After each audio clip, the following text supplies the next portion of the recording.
শূন্য হবে বা শূন্যর থেকে বড় হবে এবং এক হবে বা এক থেকে ছোট হবে। দেখো আমরা সম্ভাবনার ইংরেজি হচ্ছে প্রবাবিলিটি, আমরা সম্ভাবনাকে পি দ্বারা প্রকাশ করি। তো এখানে দেখো 1 নঙে বলা আছে সম্ভাবনার সীমা কোনটি, তাহলে দেখো কতে বলা আছে, দেখো পি মানে হচ্ছে প্রবাবিলিটি, তার মানে সম্ভাবনার সীমাটা কি হবে, শূন্য সমান বা শূন্যর থেকে বড় এবং একের সমান বা এক থেকে ছোট, তার মানে এইটা হবে অ্যান্সার। আর এটা অ্যান্সার হবে না কেন, দেখো এখানে বলা আছে প্রবাবিলিটি মানে সম্ভাবনার সীমাটা হচ্ছে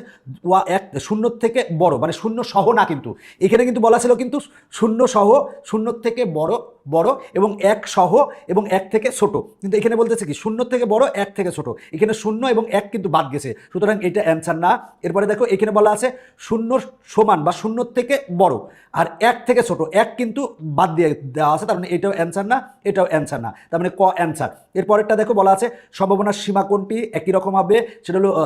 পি এর মানটা হবে হচ্ছে শূন্য সমান বা শূন্যর থেকে বড়, একের সমান বা এক থেকে ছোট, তার মানে ক অ্যান্সার। এরপরে দেখো বলা আছে তিনে যে কোনো ঘটনা ঘটার সম্ভাবনা পি অফ এ হলে নিচের কোনটি, তার মানে যে কোনো ঘটনা ঘটার সম্ভাবনা যদি পি অফ এ হয় তাহলে নিচের কোনটি সঠিক হবে, তার মানে পি অফ এর মানটা কি হবে,